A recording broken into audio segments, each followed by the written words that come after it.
Hello বন্ধুরা, শুভ সকাল, happy new year.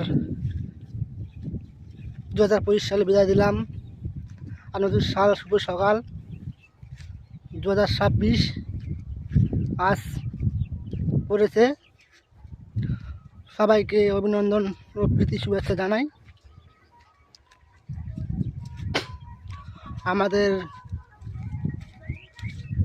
নতুন সালকে। আর আমি মাঠে এসেছি সরিষা দেখতে কেমন হয়েছে, অনেকদিন আসিনি, আজ আসলাম। ঠান্ডার জন্য মাঠে আসিনি। দেখো কত সুন্দর ফুল ফুটেছে সরিষা।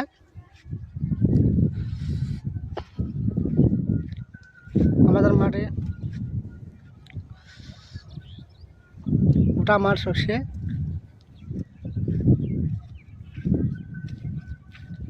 কিছু কিছু ফুল কেবল ফুটছে সরিষার, আর কিছু বাকি আছে, অল্প দিন সব ফুটে যাবে।